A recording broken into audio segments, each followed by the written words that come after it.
With us in this panel, with very packed panel, we have from left, from right to left, we have Doug Thompson, who is the founder, the CEO of the Bureau of Bright Ideas. And I remember Doug from a past episode of our podcast, Singularity Watch, as one of the first person conducting a show directly in virtual reality. So welcome, Doug.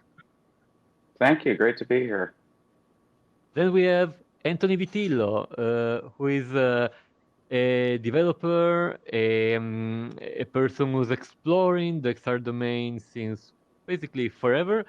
He's the co-founder of New Technology Walkers, and he's the how could I say the reporter of SkarredGhost, the Ghost House, a blog that we all love and we all follow. And so, thank you for being with us, Antony. Thanks, Marco, for this great presentation, and good morning, good evening, everyone. And then we have Tom Ffiske. I hope I pronounce it correctly, but then you can correct me. He's the editor of the Immersive Wire, a newsletter, bi-weekly newsletter that brings us directly in our emails, in our postbox, the latest news around and about XR. Welcome, Tom. It's good to hear you all. My name is not Tom Ffiske, but I have to say I do wish my name was Tom Ffiske, so I think it's more entertaining. No, my name's Tom Ffiske, and it's great to see everyone here. Thank you for the correction. And then we have the CEO and founder of XR Safety Initiative, Kavya Perman, my partner in crime for all that pertains to XRSI and XR Safety Week. Welcome, Kavya. Thank you, Marco. Totally appreciate you, sharing the stage with you all over again, and of course with Doug, with Tom and Tony for the first time. It's such an honor to be with such amazing journalists, the truth tellers. Or truth tellers is a old definition. We will get back to it. But before starting, I'd like you to introduce this panel with an opening statement, please. For sure. And so in a world where demagogues appeal to our worst instincts, conspiracy theories are peddled all over mainstream media, not through just some antisocial elements, but via the loudest voices with millions of followers on social media. In an era where scientific inquiry and critical thinking is ending, and we're moving fast towards a point of singularity without a pause or reflection on the risks and rewards that come along with this velocity. Democracy, which depends on the shared truth, is sometimes undermined. An autocracy that depends on the shared lies is on the rise. Minorities such as myself are often afraid to speak out the truth for the fear of retaliation from billionaires, from most powerful people on planet Earth. So this is the condition of our perceived reality. When it comes to XR, it all comes down to what kind of realities do we want to create. So the ultimate aim of XR should be to make sure that people are not targeted. They're not harassed, they're not murdered for who they are, where they come from, who they love, and how they pray. We should prioritize protection of identities over monopolies. We should prioritize humanity over greed, privacy over the race to make the next best killer app of XR, and safety over ignorances. And when it comes to awareness, these important matters, we rely on the media and journalism to tell us the truth, to build trust. So it's my honor to share the stage with this incredible panelists, amazing journalists and truth tellers and storytellers who dedicate their lives to sharing the truth and facts with these emerging domains like the metaverse, so we can extend our realities in a trustworthy manner. So over to you, Marco. Take it away. Well, you used a very significant word in the closing of your opening statement, and that was exactly the point I wanted to start with. You said the metaverse, or like we discussed offline before, the M word.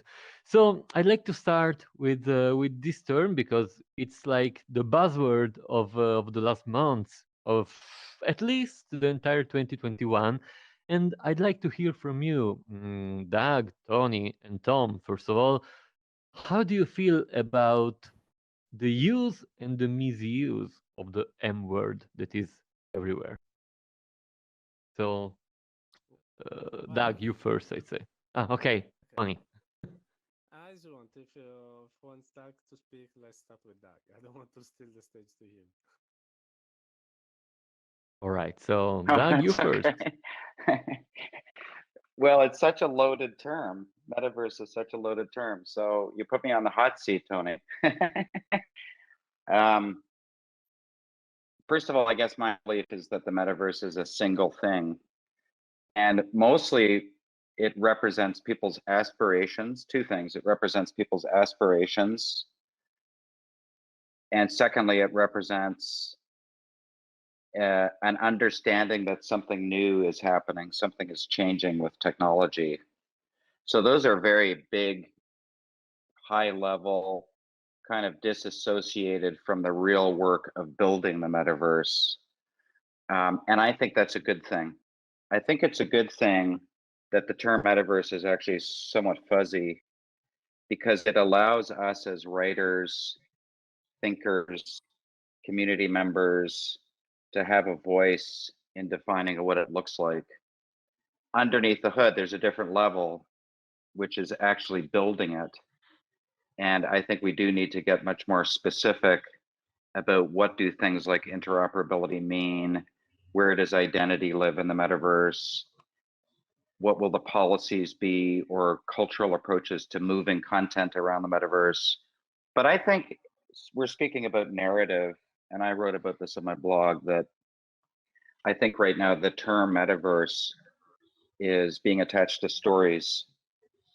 Facebook, when they changed their name to Meta, decided to go all in on a particular story about what the metaverse would be. I would propose that Bored Apes, the NFT project, which doesn't look much like the metaverse, but it's a kind of a counter narrative. So there's a whole counter narrative within Web3. So I look at the term metaverse as being a little bit fraught.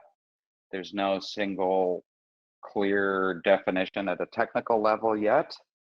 As a cultural term, I think it's important that it has not been defined, because I think that opens it up to us as a community helping to define what we want the metaverse to be. And hopefully that vision is one that embraces humanity rather than embracing the goods of commerce. I'm going to jump in because that lack of definition is also causing a lot of confusion at the moment, which is why we're having all these discussions to begin with.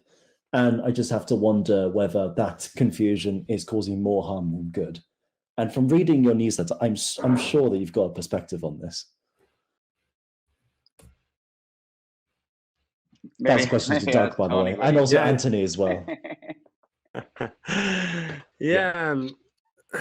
So basically, I totally agree with you too, and there is a kind of confusion about the term metaverse. And I appreciated when I interviewed Marco some days ago. He told that it's hard that we manage to explain what a metaverse is to the mass market, to the average consumer, if even ourselves inside the XR community can't agree on the meaning of this term.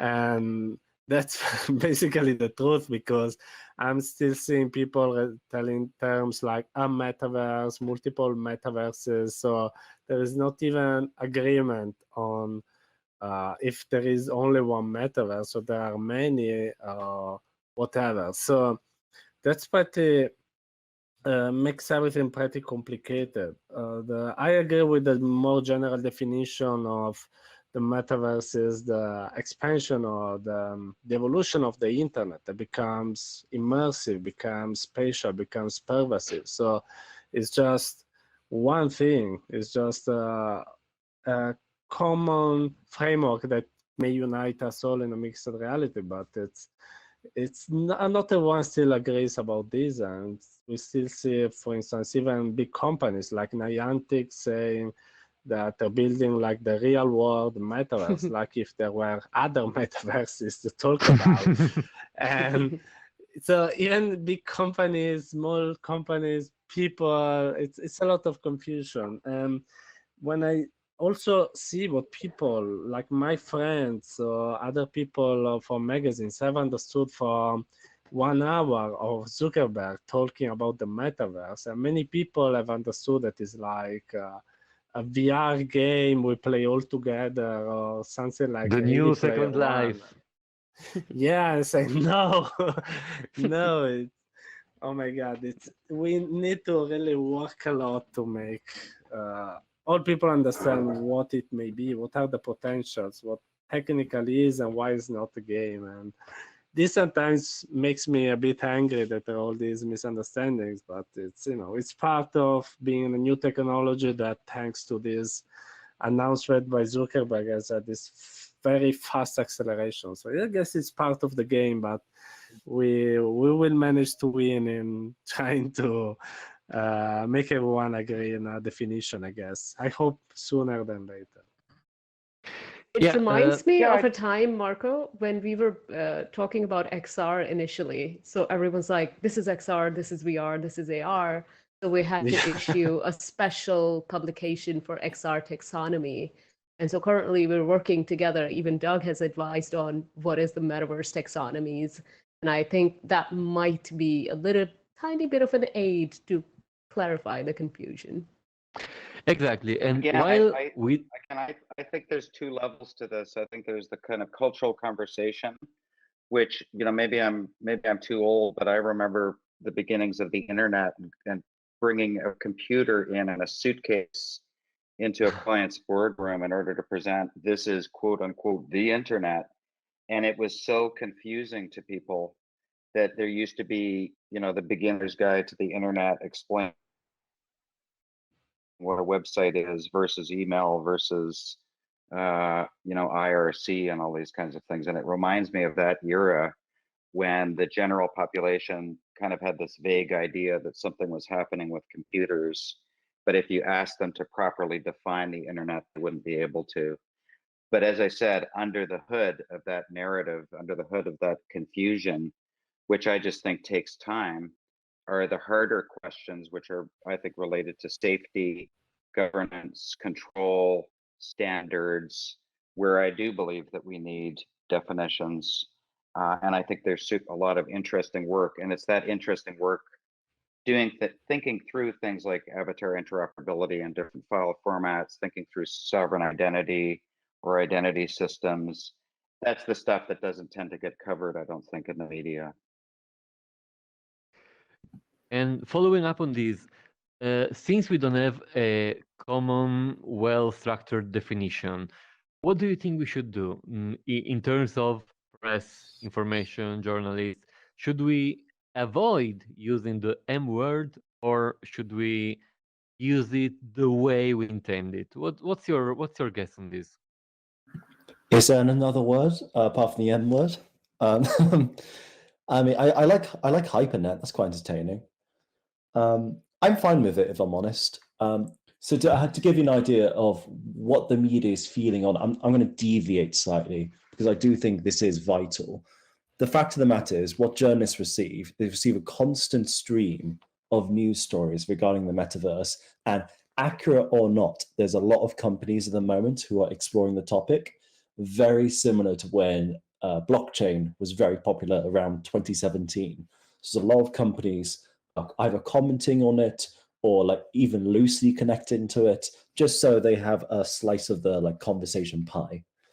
And the difficulty at the moment is because it's like not that well defined, and because there's so many companies going into it, it's a very cloudy area with a lot of muddled definitions, a lot of muddled approaches. I received 2 press releases from the same PR company, where one said they want to do a workplace metaverse, and another company wants to do the education metaverse. Is that the same thing? Is that two separate things? Who knows? And I do think that we're going, and I do feel that when it comes to current scope, when it comes to the media, it's going to be like that for the short term.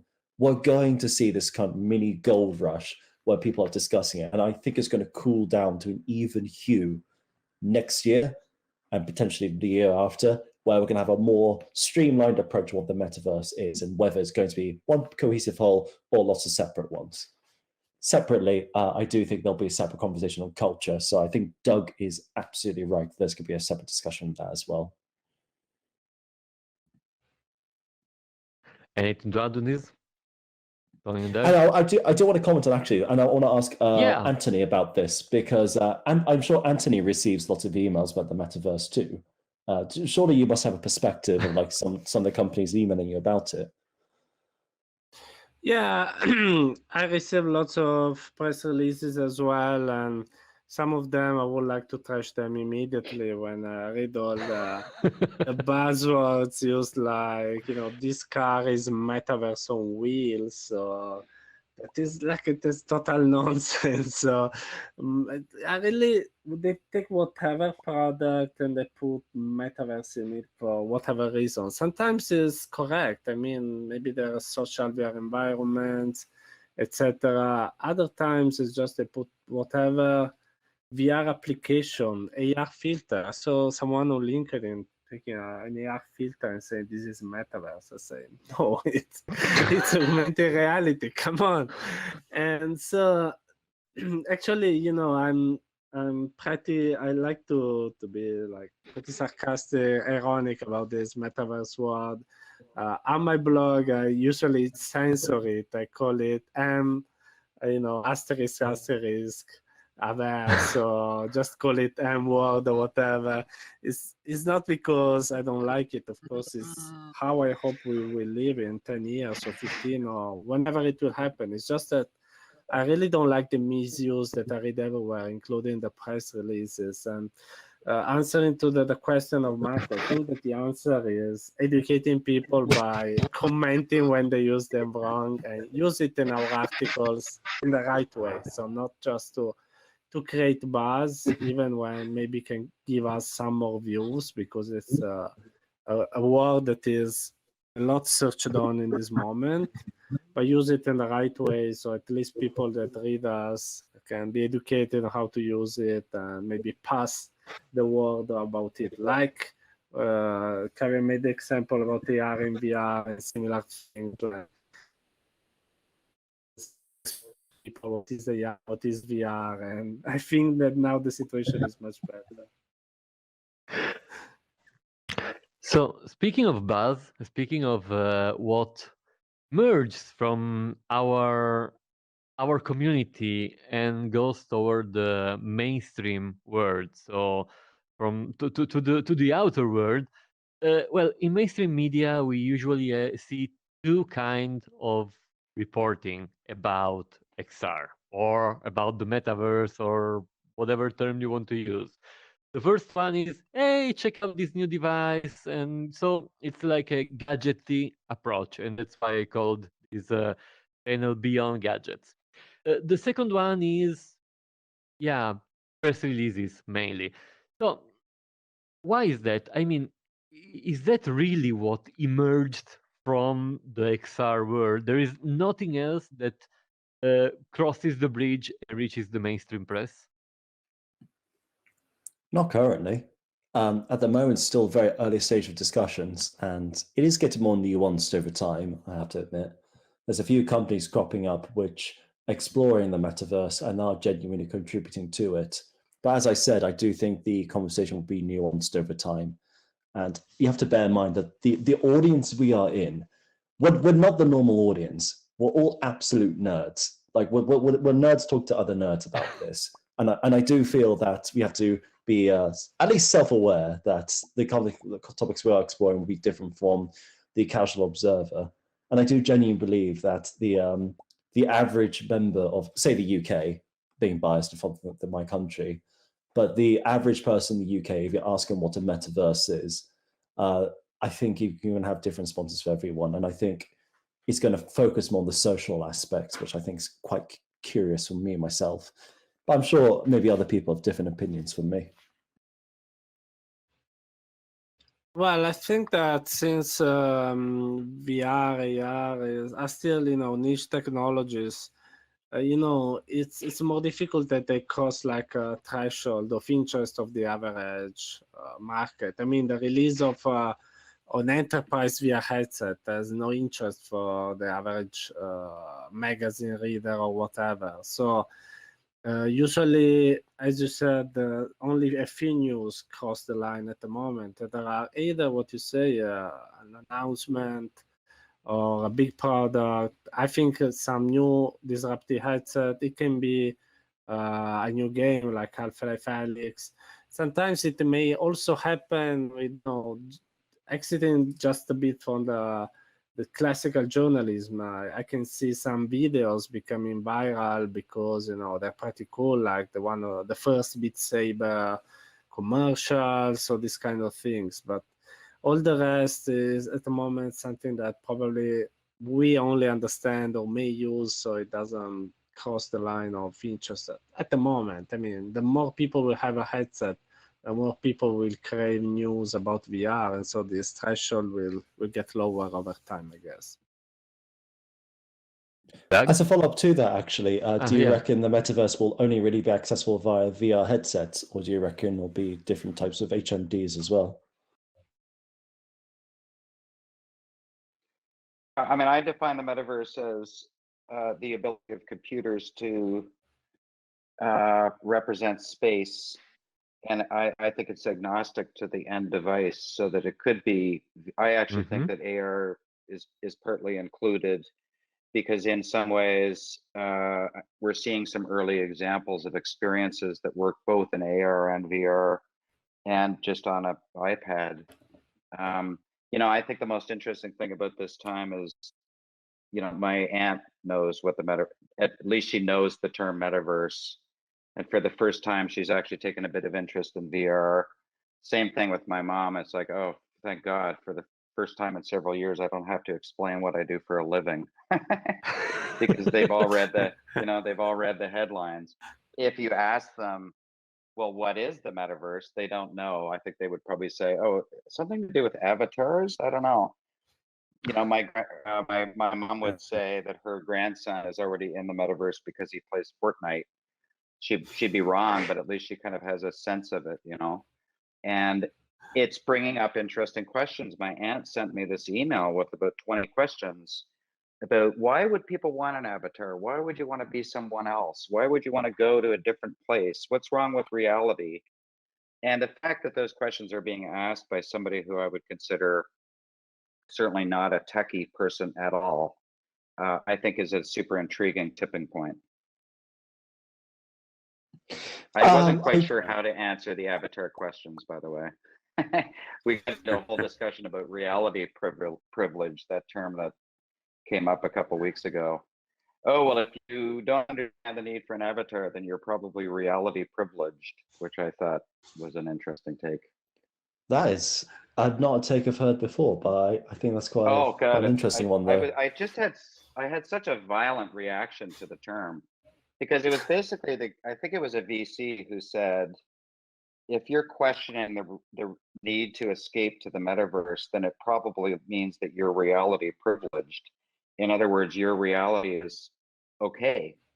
So you need to understand that not everybody is reality privileged, and they would prefer to escape to the metaverse to reality, which of course brings up the question, well, maybe we should be fixing reality instead of escaping to the metaverse. But it was a very provocative term. Yeah, but I think that's where. Cutting up a bit. I think you might have some. Yeah, I think that's a microphone issue. Yeah. So I agree with you on the interest of like avatars, but that brings up a whole new rabbit hole when it comes to presence when it comes to metaverse space. So to focus more narrowly into the media landscape, I guess you can argue that a lot of people do genuinely see the metaverse as like a supra internet where people socialize in a different way. Do you agree with that assessment, or do you think it'll be much wider than that? I think we all agree it will be wider than that, but I think it'll be interesting to explore why, from a media perspective. Yes. Yeah, the How's other thing about audio the now? media, oh, sorry, go ahead, Katya. No, I was just Now we can hear Yeah. you, Kavya. So We can hear you perfectly. Yeah. I'm sorry to interrupt, but the earlier point I was making is let's at least clarify that it is not the same as what the vision of the snow crash, Neil Stephenson dystopic nightmare, and that's kind of where I am interested in intervening. Is I hope that we don't turn it into what people perceive as escaping reality.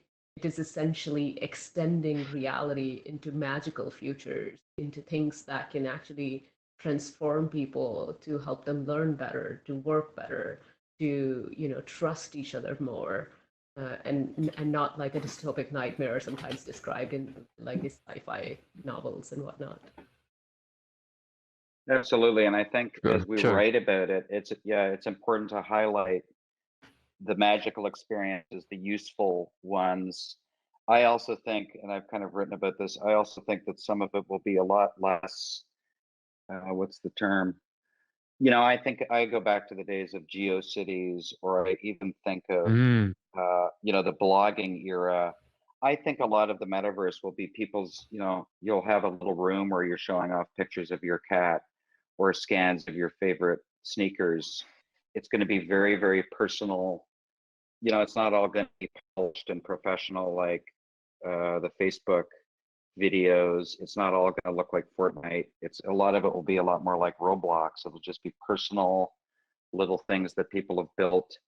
And I find that an interesting layer of building trust, because it takes us back to kind of an internet era where I can see everybody in the room. I could see everybody here. And we lost that quality to a large degree. It's shifted maybe to Discord and Telegram, which I actually think are sort of early precursors to the social side of the metaverse. But it's going to be quite personal, I think, and that gets lost in a lot of the media narrative. Absolutely. And I guess as a follow-up point to what you're saying, Doug, because I do agree with you, why doesn't the media focus on it? Why is it they only focus on such a niche area compared to how expansive it can be? Well, thankfully, some journalists are focusing. Like this morning at the opening session, I was talking to Laurie Segal, and her Media, which is also a community partner and a media partner.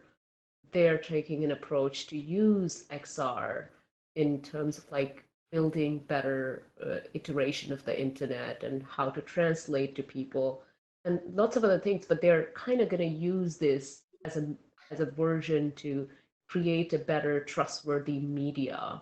And I'm not sure, you guys are media experts, you'd probably know exactly what she's talking about, but I'm just hopeful that people like Laurie are jumping into it. Yeah, even if she's thinking about a different phase, because she's thinking about the phase we discussed with Adam Martin in the first event. So using XR as a medium instead of as a topic.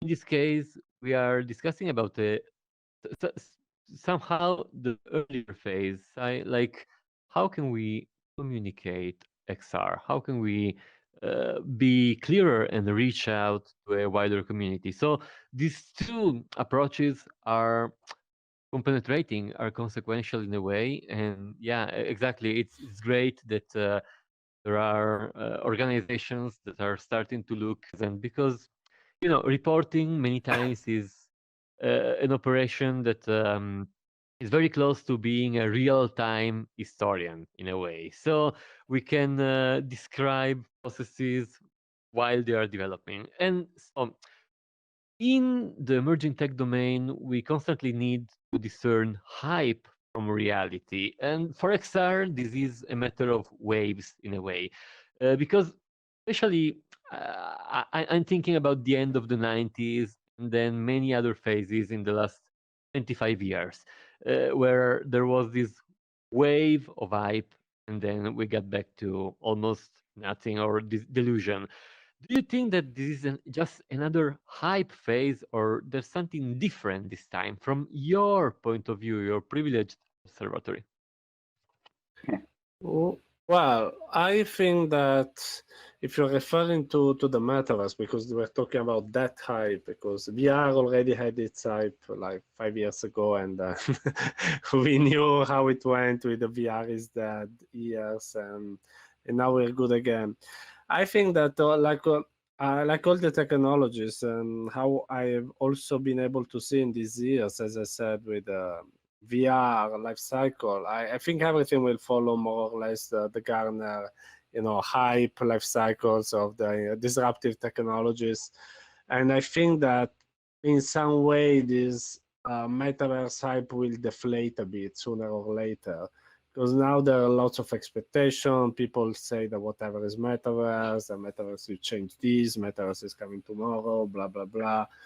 But sooner or later, they will realize that will take lots of time to happen, this metaverse, like probably 10 years, 15. We even don't know, because we even don't know exactly what it is. So it's hard that we manage to realize something we have no clear idea what it is, like in short times.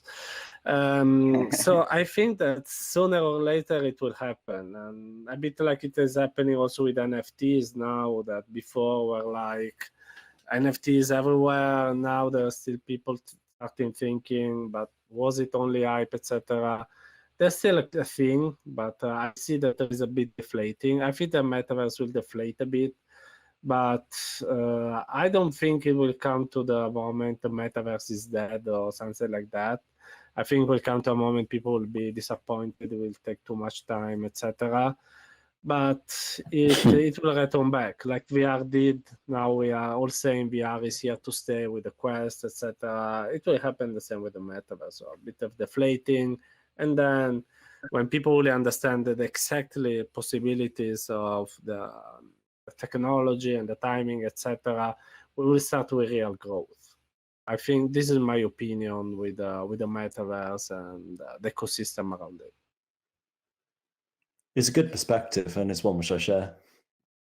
Yeah, I had to deal with this back in 2018. I was the head of security for Linden Lab Second Life, and then they brought up the virtual reality platform.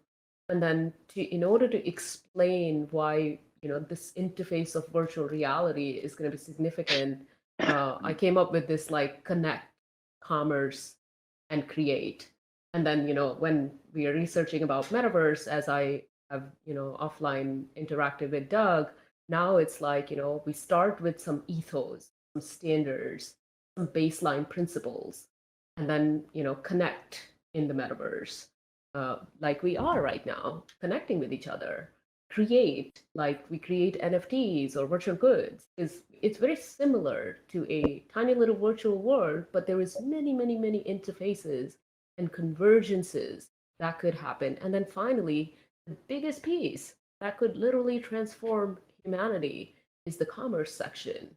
Imagine never being able to leave your house, and you don't have to leave your house if you don't want to, but you could really make like millions and billions of dollars if you are really savvy with these technologies and careful with these technologies, because you could lose them just as easily too if you're not careful, because they are all dependent on protocols that are technology driven. So I feel like I created this stack of like connect, create, commerce, and using that to sort of define the convergence, and then definitely putting standards, ethics, and fundamental principles at the basis of it, because otherwise you're going to again turn into the dystopic nightmare, which I don't want to happen. Yeah. Doug, what about you? Hyper reality. Well, for sure, it's a hype cycle. And I totally agree with Tony that the hype cycle will die down. You'll have the trough of disillusionment. I like to say, when people say, where do I log into the metaverse? I just say, wherever you are, the metaverse will come and get you. And so by that, I mean, in spite of the hype cycles, which will come and go, I think the metaverse will eventually just kind of gobble up all kinds of experiences that are currently more flat. So I gave an example of, well, what does Facebook's metaverse look like? On the one hand, there's certainly the VR worlds that they want to create that are dependent on the device. But I could also see, for example, Instagram, you see an ad for shoes, you can rotate the shoes, and then you can click a button that says enter shoe store, and then you're in this little three-dimensional shoe store. So I kind of imagine that the metaverse will sort of slip into more and more parts of our life, much like the internet did. You know, the internet at the beginning was just web pages, it was just information, and then it expanded into more and more areas of our life. The devices changed over time, the computers used changed over time, and that's kind of how I see the metaverse evolving as well. Of course, we all wait to see what Apple does maybe next year. That'll be another kind of force field.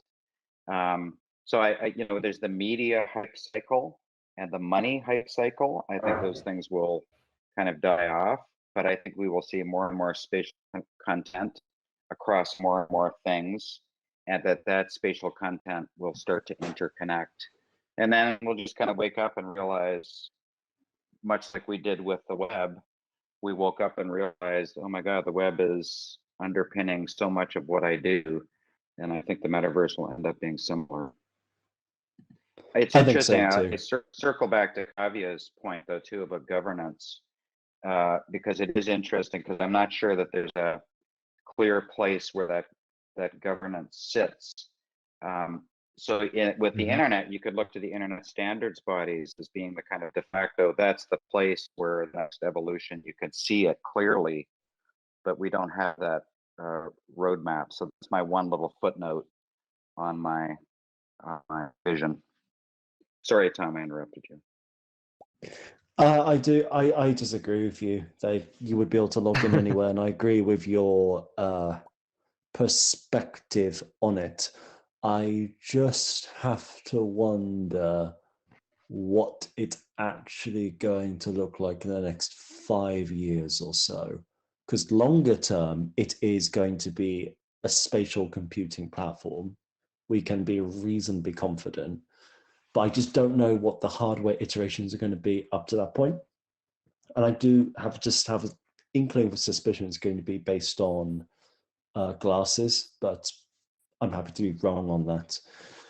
But I've been looking into this. This is going to go slightly off the media angle, because for some reason there's a lot of journalists which are getting NFTs and then getting the metaverse, and they're making articles at the moment where they're kind of smooshing them together and just talking about it, which is almost like as though there's getting like a little bowl and just thinking, okay, what are the keywords that are trending at the moment?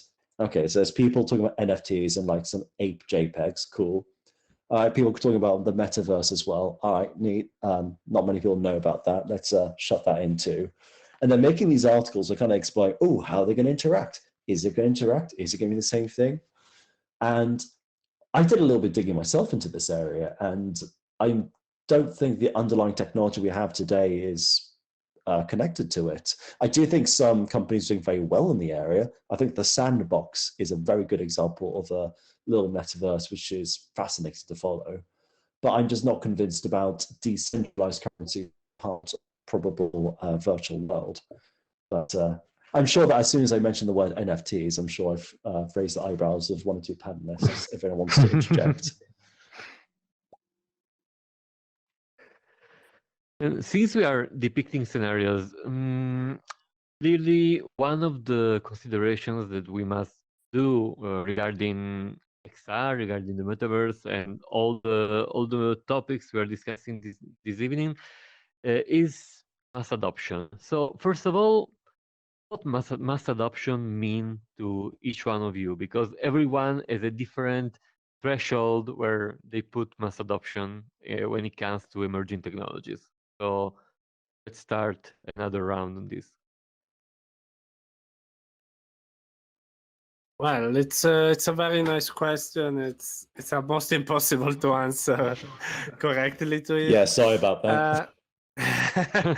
I would say that you know, I, there are various thresholds about what kind of adoption of technology you're aiming for. For instance, 2 weeks ago, something like that, there was this news, and it was said that it's not true, but about the Quest selling 10 million units. That is considered, for instance, maybe the first threshold to start considering about entering the mainstream. Of course, it's not a mass adoption threshold, but it's like a beginning that we are waiting for. And then I guess it will be another threshold when, for instance, VR headsets reach the same level of gaming consoles. That's in any way another piece of hardware that it targets the mainstream audience. But of course, then there is another one, maybe like the one of PCs, and then the final one, the one of smartphones. So it depends on what we are aiming for when we talk about. Of course, my aim, I will really be said, okay, now really XR has entered completely the life of everyone. Will be like when it bubble, and it may feel like, oh, a million units sold and this is mass adoption. And I think we need to get out of our realities and bubbles a little bit and really question whether is it really mass adoption, and is this the kind of mass adoption we want, where we all nerds stay in our bubbles and sell NFTs and get rich, versus a woman in India or in Afghanistan or Iran is suffering with the issues of deep fake and deep kind of a nudes kind of issues, and people can't even comprehend that it's not real her, and they want to move. Somebody created a replica avatar of her. So those kinds of issues to me feel really, really important before we can declare this mass adoption. Yeah, and building on this, thank you for bringing this out. Thank you for bringing this up because it's super interesting. 4 days ago, I was talking with a Chinese journalist from Xinhua, which is the state agency in China, and I was asking him, okay, what do you think about all this discussion in the West about the metaverse? And he was telling me, well, we really don't care in this moment in terms of public speaking because we are focused on different kind of issues. And building on this, Tony, I know you are passionate about China and Asia, and also the innovation market of China and East Asia. Do you agree with this? Do you think that this is not a concern for now in the second largest market in the world? I think it is a concern. And I think Kavya is absolutely right, following on from your point as well, because yeah, it's like we're talking about this super cool technology, but how many people actually can access it? Like, for goodness sake, there's about 4 billion people on the internet, in the world who can't access the internet. 4 billion people.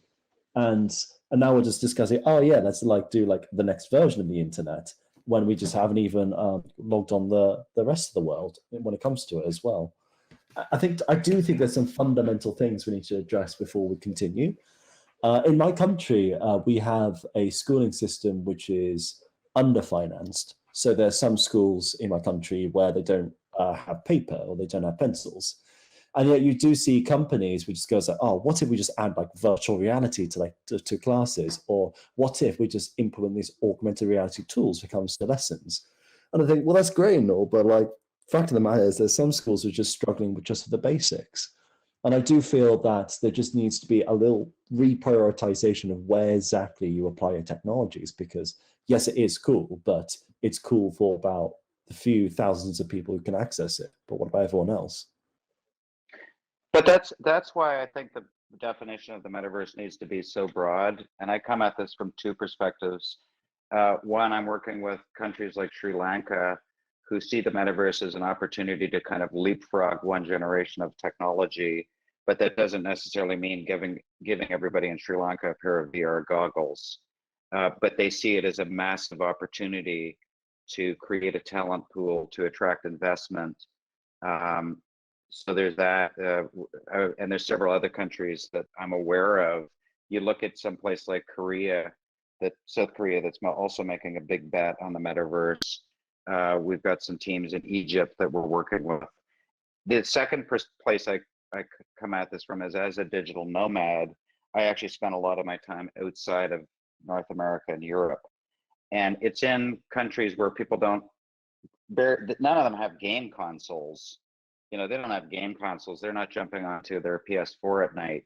They're lucky if they're able to watch Netflix on their phone.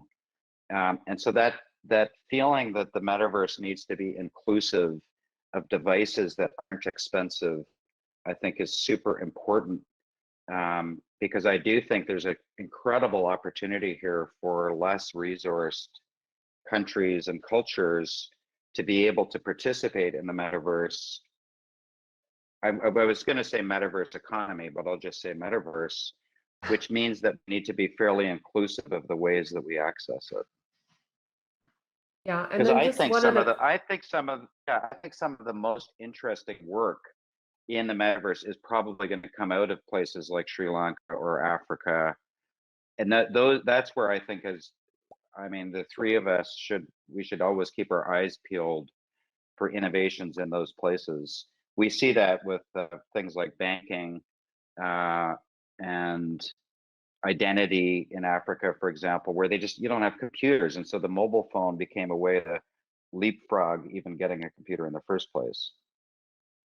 Yeah. And I was going to just add to that, Doug, it's so true that these opportunities for these developing nations and the nations that have otherwise not have had their fair share could, really benefit from it. But one other, sort of a pragmatic thought that comes to me is like, sometimes the poor person will give away all their data just so they could be part of the conversation. And because this metaverse is going to be fueled and built on data and metadata, I want to caution all the folks that are jumping into it is let's be a little bit careful, because then we may be putting ourselves at risk just wanting to get that share, but at the same time not realizing the implications that come along with it, because that same data could end up with a government that may not have the same rights as the United States of America does. Like we saw that with the internet in Myanmar, just, with the locations of a bunch of segments of society, a lot of Muslims' rights were undermined. And likewise, I wonder, Tony, what you have to say about this whole aspect. How is it being perceived in China, for example? I really worry about that. In the name of innovation, sometimes we really give too much away. Well, everything about China usually is quite complicated to answer because the situation is always contradictory in many things. So it's hard to condense everything in a single answer. For sure, I don't see at the moment, as Marco said, a huge interest towards the metaverse, and also maybe for various reasons. AR and VR were not a big topic in the last 5 years plan that has been depicted. Exactly. Also, now the government is like controlling more the tech companies, and there is a bit of confusion around the tech world about what is going to happen. This also doesn't help with investments, etc. So I think that the situation is quite foggy at the moment in the tech world. At the same time, of course, there are companies that are working on part that constitute the metaverse, like the headsets, Pico, HTC, etc. Now there is Arpara, there are many other unknown companies that work on headsets. I know some people that are trying to work on social VR spaces in China. I know there are some are also popular in Korea. If you have to talk about other countries as well, that I've heard about social about in Korea that is almost unknown here. I don't remember the name. And so there are companies that are working on that part, but don't see like a coherent rush towards something like it is happening here. And regarding the worry or what is going to happen there when there will be a metaverse, I honestly don't know for sure that if the political situation will be the current one, there will be control over the social VR spaces like it is happening on social media currently, like there is on WeChat, etc. So trying to be sensitive and there is control about certain topics are deemed as sensitive, for instance. So that can be what can happen. But at the moment, they're more like lagging behind what is happening here in the West. When the government would like to push the metaverse, I guess we'll see more movement there as well. But also regarding the VR headset, that they have not reached properly the consumers yet in that area. So they're trying now with Pico, but it's hard. Yeah, Well, I think we'll say we will see also- something more. Sorry. No, you go on, go for it. Yeah, I think we will see something more after 2025 in China. So after the completion of this plan and after the Made in China program has been completed, and maybe also the Gonton Fuyu will be in a way achieved. But for now, yeah, I agree with you, Tony. Sorry, Tom, I didn't want to interrupt you. I just wanted to complete the thought. No, it's a good way of finishing the thoughts. And if I'm honest, I've lost my train of thought. If I was going to remember what I was going to say, oh, that's right. It was a comment about when governments will step in when it comes to the metaverse. I honestly reckon it's going to be just when companies make strides and they make waves.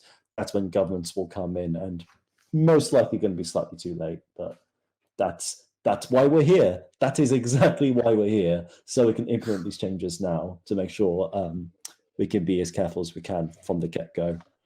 Hey, when you talk about government stepping in, I have to mention that the e-safety commissioner of Australia is already stepping in to the metaverse, is going to be here on day 3. So Julie Grant Inman is going to be here. So, the governments around the world are paying attention.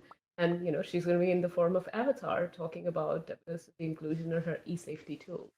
So no, that's hopefully governments. No, I was going to say that will be very exciting to hear. And actually, that a caveat. That's actually another good opportunity for you to mention another government which is doing some good things as well. Because you mentioned a bill when we spoke a few days ago was going through the Senate. That's another example of it being explored too. Oh yeah, that's Senator Ed Markey who is introducing this bill to the Congress. Who already has? It's called CAMRA Act. It's for children and media risk mitigation kind of act that assess how this will impact children's mental health, well-being, etc. So there are steps being taken. People are watching how this space is developing, and it is the role that we play as XRSI is really to educate regulators as well as understand the technology and make sense of it, and just through you guys create this sense of awareness. We're almost out of time, so very quickly, one quick question for each of you, the same one. What are you working on now? What's your next work or publication? I'm writing a blog post right now called Turtles All the Way Down. And it's actually the basis of the article is that at the very top level, we tend to talk about things like avatars, but if you peel away questions about avatars, the metaverse, simulation, all of these things that we're talking about, they all rest on a turtle underneath. And the question is, what turtle are you going to ride? And the turtles to me are, what are the values as humans? What do we value about connections with others? And where do we place tools in our kind of hierarchy of being human? Because I think we tend to privilege the tools sometimes with people. There was a certain mindset that has come out of Silicon Valley that the tools sort of sit on their own and are these special things that make magic happen, but it's not the tools, it's the people. So that's really what I'm exploring right now. Great. Antony? Well, actually, regarding the narrative of the tools, actually, probably my next post will be about technical stuff, about Unity development. It's my main job, so trying to Sure. educate some other content creators on how to perform stuff, because I think that it's part also of my job, trying to help each other, especially we indie developers or small a group of people that may need some assistance. And it's cool when I read some one of them that thank me because they managed maybe to publish their games because of my help or whatever. So this is what I will probably work on the next days. And I'm also thinking in my mind also how to work and giving more visibility to the work of or small people, small team that I know it's pretty hard to obtain for small content creators or whatever background visibility on some channels. So this is my food of thoughts for this week. Let's see if I can manage to have some ideas. On my Excellent. side, I'll just see what inspiration strikes. Literally, I woke up on a Saturday and I read a post saying how they invested a ton into Metaverse coins, and I got really annoyed. So I decided to do some more research into it to see what the substantiation was, and then I wrote a piece on that. And I reckon that in the future, I'll just keep. The way I work is I read about what other people far more clever than I are doing, such as Doug's newsletter, such as what Tony's doing, the Ghost Howls, such as what other companies are doing as well. And then I'll just see what inspiration strikes, because they are interconnected threads happening at the moment. And it is interesting kind of dive a little bit deeper on just some things that come up. So I am writing a book at the moment, but it's very slow going, and you'll see updates on that at some point. But yeah, if you follow my newsletter, you'll see what might crop up at some point this weekend. Oh, Tom, a book. That's exciting. Oh yeah, sorry, yeah, I'm writing a book. There's the announcement. Happy days. That's the second book, by the way. Wow. Ooh, congrats. Congratulations. Congrats. Thank So, you. Yeah. And Marco, you about us, you already know there is something coming up on 10th of December. Everybody should keep an eyes and ears open. We'll make a massive announcement, but 2022 year is going to be all about research. You're synthesizing knowledge. So that's it. I would love to keep talking for hours and hours, but in 14 minutes we have another event coming. We have a keynote by Mr. Ben Bowman, so we will jump right into it. So thank you, Doug Thompson. Thank you, Antony Vitillo. Thank you, Ffiske. Thank you, Cabia No Person. worries. And thank you, There's one more thing I do everyone, want to say, for actually. staying with us. And there's just Sorry, one more Tom? thing to say. No, only one thing to say is probably say to good night to Antony, because it's currently midnight at the moment for him. So Yeah, perhaps say good for night us, to him. it's midnight. Exactly. Yeah, also for Marco, thank you. Yeah. Go to sleep, you guys. Not you, Marco. No, the night is young. We are not young, but the night has just started. So see you later in the next event with Ben Bowman. It will be exciting. Take care, everyone. Thank you. Have a great day. Good night.